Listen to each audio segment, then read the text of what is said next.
Hello friends, मैं पूनम कुमारी आप सभी का आपके अपने इस यूट्यूब चैनल पर बहुत बहुत स्वागत करती हूँ।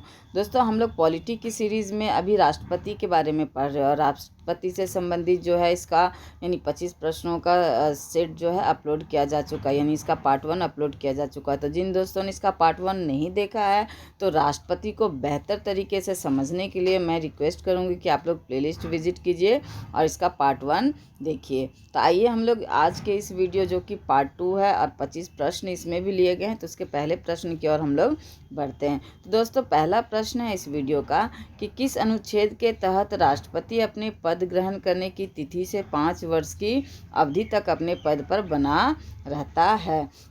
तो दोस्तों, जो राष्ट्रपति है अनुच्छेद 56 में जो है राष्ट्रपति के पद ग्रहण संबंधित बातों को यानी बातों का जिक्र किया गया है, यानी कि किस प्रकार से राष्ट्रपति पद ग्रहण करेंगे, कितने समय के लिए पद ग्रहण करेंगे और कितनी बार पद ग्रहण करेंगे। तो इन सारी बातों का जिक्र जो है आपका अनुच्छेद 56 यानी आर्टिकल 56 इसमें जिक्र किया गया है।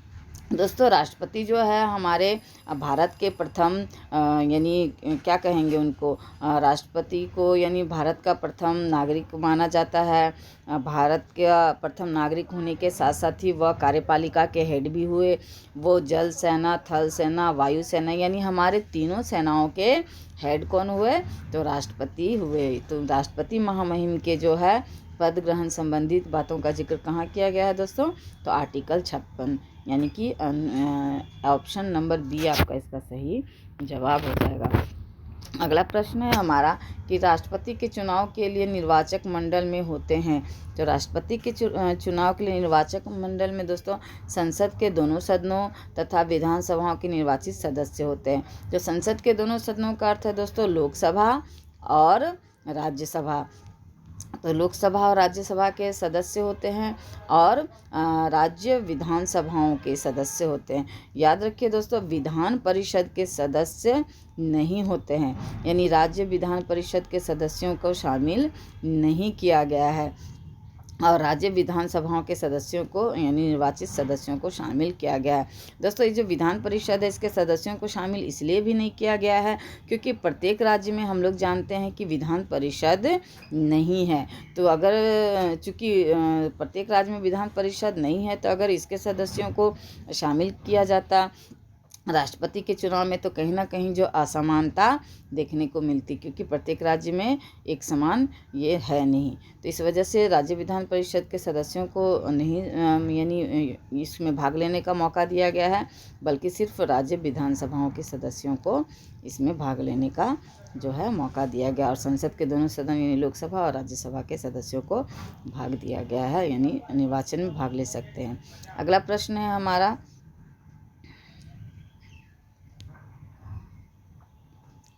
कि भारत के राष्ट्रपति के निर्वाचन के बारे में निम्नलिखित में से कौन सा कथन सही नहीं है? तो सही नहीं है पूछा जा रहा है दोस्तों।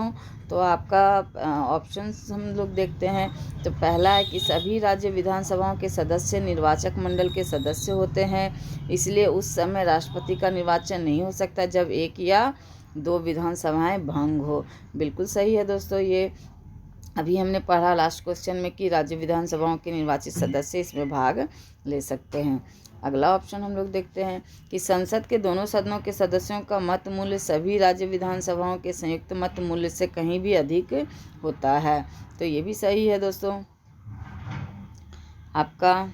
अगला हम लोग देखते हैं सी ऑप्शन है कि कोई उम्मीदवार यदि मतों का बहुमत प्राप्त कर लेता है तो वह स्वतः ही निर्वाचित नहीं हो जाता है। तो यह भी सही है। अगला है कि राष्ट्रपति के निर्वाचन के समय में यदि कोई विवाद हो तो वह सर्वोच्च न्यायालय के क्षेत्राधिकार में नहीं आता है। तो ये गलत हो जाएगा दोस्तों। यह विवाद जो है आपका यानी कि राष्ट्रपति के निर्वाचन के संबंध में यदि कोई विवाद हो तो वह सर्वोच्च न्यायालय के क्षेत्राधिकार में नहीं होता। तो ये आपका डी ऑप्शन जो है आपका सही जवाब हो जाएगा। चलिए अगला प्रश्न हम लोग देखते हैं। भारत के राष्ट्रपति को उसके पद से हटाया जा सकता है। तो भारत के राष्ट्रपति को उसके पद से कैसे हटाया जा सकता है दोस्तों? तो संसद द्वारा जो है भारत के राष्ट्रपति को महाभियोग एक महाभियोग की प्रक्रिया होती है दोस्तों। इसके तहत जो है राष्ट्रपति को यानी उसके पद से यानी 5 वर्ष का जो उसका कार्यकाल है उसके पूर्व भी हटाया जा सकता है इस महाभियोग की प्रक्रिया के द्वारा। यदि अगर राष्ट्रपति कोई गैर संवैधानिक कार्य करता हुआ पकड़ा जाता है तो क्या होगा दोस्तों, उस पर महाभियोग की प्रक्रिया लागू होगी और इस प्रकार जो है उसे पदच्युत कर दिया जाएगा, यानी कि उसके यानी 5 साल से पहले भी। चलिए अगला प्रश्न हम लोग देखते हैं कि भारत के राष्ट्रपति को पद से हटाने की प्रक्रिया है। तो दोस्तों वही आ गया, संसद द्वारा महाभियोग की प्रक्रिया द्वारा क्या हो सकता है, भारत के राष्ट्रपति को पद से हटाया जा सकता है। यानी कि महाभियोग की प्रक्रिया द्वारा भारत के राष्ट्रपति को जो है पदच्युत किया जा सकता है 5 साल के पूर्व भी। और यानी किन कारणों से दोस्तों किया जा सकता है, तो गैर संवैधानिक कार्य में, यानी यदि राष्ट्रपति जो है किसी गैर संवैधानिक कार्य में लिप्त हो, पाया गया हो और वह साबित हो जाए तो क्या होगा, उसे महाभियोग की प्रक्रिया द्वारा जो है हटाया जा सकता है। देशद्रोह ये सब जो है आपका गैर संवैधानिक कार्य है, तो इसके तहत जो है राष्ट्रपति को हटाया जा सकता है। चलिए अगला प्रश्न हम लोग देखते हैं कि राष्ट्रपति पर महाभियोग का आरोप संसद के किस सदन द्वारा लगाया जाता है। तो दोस्तों संसद के किसी भी सदन द्वारा जो है राष्ट्रपति पर महाभियोग की प्रक्रिया लगाया जा सकता है। वहीं अगर उपराष्ट्रपति की बात करें हम लोग दोस्तों, तो उपराष्ट्रपति को जो है सिर्फ राज्यसभा में, यानी उसके ऊपर जो है उसे पदच्युत करने की प्रक्रिया जो है कहाँ लाई जाएगी, सिर्फ राज्यसभा में। किंतु राष्ट्रपति की अगर हम लोग बात करें तो राष्ट्रपति को जो है आपको यानी कि संसद के किसी भी सदन में, चाहे लोकसभा चाहे राज्यसभा, किसी में भी जो है उसकी यानी महाभियोग की प्रक्रिया लाई जा सकती है। चलिए अगला प्रश्न देखते हैं कि राष्ट्रपति को हटाया जा सकता है। तो केवल महाभियोग द्वारा जो है दोस्तों राष्ट्रपति को हटाया जा सकता है और ये महाभियोग संसद के किसी भी सदन में लाया जा सकता है। अगला है कि राष्ट्रपति पर महाभियोग की प्रक्रिया किस देश के संविधान से ली गई है। तो दोस्तों अमेरिका के संविधान से जो है राष्ट्रपति पर हमारे महाभियोग की प्रक्रिया को लाया गया है। और हम लोग जानते हैं दोस्तों कि अभी हाल फिलहाल करंट का एक बहुत ही ज़्यादा जो है यानी कि रनिंग न्यूज़ था आपका, जो यानी अमेरिका के जो राष्ट्रपति थे, राष्ट्रपति ट्रंप, उन पर जो महाभियोग की प्रक्रिया लाई गई थी। हालांकि यह महाभियोग की प्रक्रिया असफल रही, यानी साबित नहीं कर पाई, तो यह महाभियोग की प्रक्रिया असफल रही। और इसलिए जो हम लोग क्या जानते हैं कि अमेरिका के संविधान से ही जो है हमारे संविधान में क्या किया गया है, महाभियोग की प्रक्रिया को लिया गया, यानी राष्ट्रपति को हटाने की प्रक्रिया कहाँ से ली गई है, तो अमेरिका के संविधान से ली गई है। चलिए भारतीय राष्ट्रपति को किस परिस्थिति में अपने पद से त्यागपत्र देना पड़ सकता है। तो दोस्तों महाभियोग लगने पर जो है भारत के राष्ट्रपति को जो है त्यागपत्र देना पड़ सकता है, यानी कि 5 साल से पूर्व भी जो उसे अपने पद का त्याग करना होगा। अगला प्रश्न है हमारा कि कार्यकाल पूर्ण होने पर पहले भारत के राष्ट्रपति को उनके पद से कौन हटा सकता है। तो कार्यकाल पूरा होने से पहले दोस्तों संसद द्वारा महाभियोग लगा करके जो है राष्ट्रपति को उनके पद से हटाया जा सकता है। और ये महाभियोग संसद के किसी भी सदन में लाया जा सकता है, चाहे लोकसभा चाहे राज्यसभा, यानी कहीं पर भी जो है प्रथम बार यानी लाया जा सकता है। यानी कोई बाध्यता नहीं है कि लोकसभा में ही महाभियोग की प्रक्रिया पहले आनी चाहिए या राज्यसभा में, किसी भी सदन में आ सकती है। चलिए अगला प्रश्न हम लोग देखते हैं कि राष्ट्रपति पर महाभियोग का आरोप एक संकल्प के रूप में संसद के किसी भी सदन में लाया जा सकता है। यह कम से कम कितने दिन की लिखित सूचना के बाद प्रस्तुत किया जाना चाहिए। तो दोस्तों 14 दिन की लिखित सूचना के बाद जो है यह प्रक्रिया यानी कि आरंभ की जानी चाहिए संसद के किसी भी सदन में, यानी राष्ट्रपति को जो है 14 दिन पूर्व जो है यह सूचना दी जानी चाहिए कि आपके ऊपर जो है ये आरोप लगे हैं और इस आरोप के तहत आपके ऊपर महाभियोग की प्रक्रिया लाई जाएगी। चलिए अगला प्रश्न देखते हैं कि सदन में राष्ट्रपति के विरुद्ध महाभियोग प्रस्ताव पास करने के लिए कितने सदस्यों का समर्थन चाहिए। तो कितने सदस्यों का समर्थन चाहिए दोस्तों, यह पूछा जा रहा है। तो समर्थन की अगर हम लोग बात करें दोस्तों कि महाभियोग की प्रक्रिया के लिए, तो सदन के यानी कुल सदस्यों में से कम 2/3 सदस्यों के द्वारा जो है यानी उनका समर्थन होना चाहिए, तभी जो महाभियोग की प्रक्रिया आरंभ की जा सकती है किसी भी सदन में, यानी संसद के किसी भी सदन में यानी 2/3 बहुमत चाहिए महाभियोग की प्रक्रिया के लिए, यानी कुल जो विधायक है, सांसद है, उनका। चलिए अगला प्रश्न देखते हैं कि भारत के राष्ट्रपति को कार्यावधि की समाप्ति के पूर्व पद से हटाया जा सकता है, तो महाभियोग द्वारा हटाया जा सकता है। दोस्तों क्लियर है। अगला प्रश्न है हमारा कि किसी व्यक्ति के राष्ट्रपति के रूप में चुनाव को अवैध घोषित किए जाने की स्थिति में उसके द्वारा अपना चुनाव अवैध घोषित किए जाने के पूर्व के कृत्यों की क्या संवैधानिकता होगी। तो संवैधानिक यानी संवैधानिक कृत्यों की जो कृत्यों की जो संवैधानिकता है दोस्तों, तो यह कृत्य क्या होंगे, विधि मान्य होंगे, यानी बी ऑप्शन इसका सही जवाब हो जाएगा। अगला प्रश्न है कि भारत के राष्ट्रपति को महाभियोग द्वारा हटाया जा सकता है, किंतु महाभियोग की प्रक्रिया को दोषपूर्ण कहकर आलोचना की जाती है। प्रक्रिया में कौन सा दोष नहीं है, तो नहीं है पूछा जा रहा है दोस्तों। तो राष्ट्रपति के निर्वाचन में राज्य विधानसभा के सदस्य भाग लेते हैं, किंतु महाभियोग की प्रक्रिया में उन्हें किसी प्रकार का अवसर नहीं दिया जाता, यानी ये ऑप्शन हो गया दोस्तों। अगर हम लोग सही जवाब की बात करें दोस्तों, तो आपका सही जवाब हो जाएगा कि राष्ट्रपति राज्यसभा के रिक्त स्थानों पर अपने समर्थकों को मनोनीत करके 2/3 बहुमत से अपने विरुद्ध महाभियोग पारित करने को असंभव बना सकता है। तो ये बिल्कुल गलत प्रक्रिया है दोस्तों, राष्ट्रपति ऐसा नहीं कर सकता है, तो सी ऑप्शन इसका सही जवाब हो जाएगा।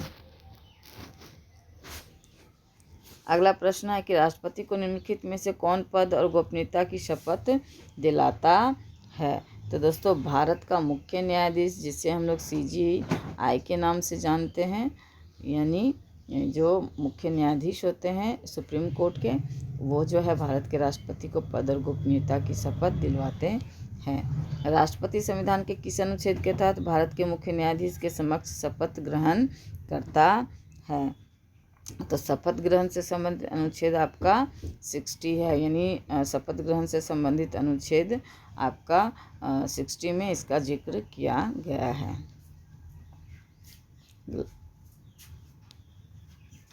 अगला प्रश्न है हमारा कि मुख्य न्यायाधीश की अनुपस्थिति में राष्ट्रपति किसके समक्ष शपथ लेता है।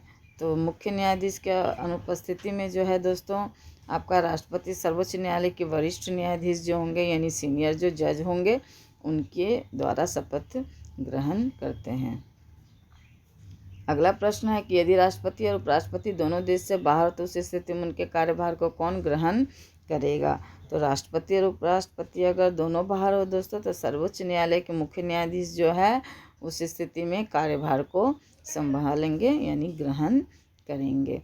दोस्तों राष्ट्रपति को पद और गोपनीयता की शपथ CJI यानी सर्वोच्च न्यायालय के जज करते हैं, यानी करवाते हैं, और सर्वोच्च न्यायालय के जजों के पद और गोपनीयता की अगर बात करें दोस्तों, तो महामहिम राष्ट्रपति करवाते हैं। तो इस तथ्य को भी मूल रूप से आप लोग याद रखना। अगला प्रश्न है कि भारत का राष्ट्रपति अपना न्याय पत्र किससे संबोधित करता है। तो भारत का राष्ट्रपति अपना न्याय पत्र जो है उपराष्ट्रपति से संबोधित करता है। सी ऑप्शन इसका सही जवाब हो जाएगा। अगला प्रश्न हमारा कि राष्ट्रपति के त्यागपत्र की सूचना उपराष्ट्रपति किसको देता है। तो राष्ट्रपति के त्याग की सूचना जो है उपराष्ट्रपति लोकसभा अध्यक्ष को देता है, यानी उपराष्ट्रपति लोकसभा अध्यक्ष को देते हैं कि राष्ट्रपति ने अपना त्यागपत्र दिया है।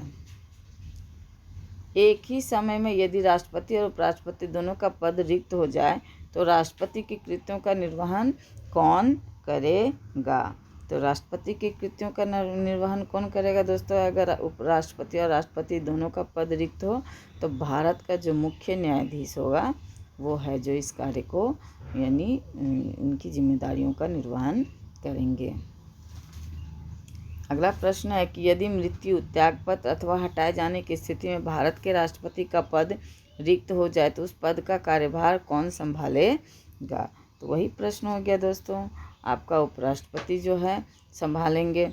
जब राष्ट्रपति का पद किसी भी कारण से रिक्त हो जाए तो, और जब उपराष्ट्रपति भी नहीं होंगे तो CGI जो है इस कार्य को संभालेंगे। अगला प्रश्न है कि जब राष्ट्रपति मृत्यु, त्यागपत्र, पदच्युत या अन्य कारणों से अपने कर्तव्य को नहीं निभा सकता है तो उपराष्ट्रपति कितने समय तक राष्ट्रपति के रूप में कार्य करता है। तो दोस्तों 1 वर्ष तक जो है उपराष्ट्रपति जो है राष्ट्रपति का कार्य करता है, यानी C ऑप्शन सही जवाब हो जाएगा।